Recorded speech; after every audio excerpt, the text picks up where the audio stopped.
Bəzən adamlar elə düşünür ki, deməli sən yaşın çoxdursa, sən müasir düşüncədən uzaqlaşmalısan. Sanki bunu normativ kimi qəbul edirlər. Ancaq mən elə düşünmürəm. Əlbəttə ki, yaş nisbi anlayışdır. Burada kəşf eləməli bir şey yoxdur.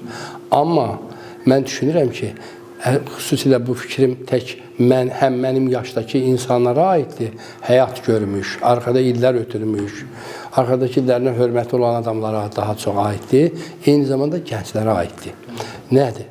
Odur ki, adamlar bilməlidir ki, istəyir cavan olsun, istəyir qoca olsun. Bu adamların hər ikisinə də aiddir. Ki, adamlar dayanmadan öyrənməyə çalışmalıdır. Öyrənmək, yenilənmək, saflaşmaq, durulmaq obrazını deyirəm, səhvlərinin üstünə çıxmaqdır. Öyrənməyən insana deyirəm, günənində qaldın, köhnəldin. Yəni, köhnədən heç kimi xoş gəlməz.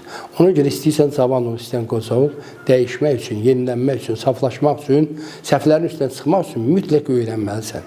Öyrənmək, yenə deyirəm, başqa cür desək, sükunətdə heç nə olmadığı kimi, mütləq mənada heç nə olmadığı kimi, insanın da öyrənmək zehninin tərz hərəkətidir. Deməli, hərəkətsiz heç nə mümkün deyil. Öyrənməyən insan artıq bugünün adamı deyil. Bugündən ayaqlaşa bilməyəcək. Ona görə də mən düşünürəm ki, mən daim öyrənməliyəm ki, mən bugünkü tələbləri görüm. Xüsusilə sosiallaşmaya daha çox önəm veririk. Sosial şəbəkəsiz həyatımızı təsəvvür eləmək artıq mümkün deyil. Dünya kiçilib. Dünya artıq ovucumuzun içində, indi telefonum əlimdə deyil, ovucumuzun içinə sığışır. Yəni, ona görə də biz düşünməməliyik ki, məsələn, adətən sosial şəbəkələrə çox vaxt ağıllı, ziyalı adamlarımız qaçırlar. Bu da bizim üçün fəlakətdir. Bu millət üçün də, dövlət üçün də, cəmiyyət üçün də.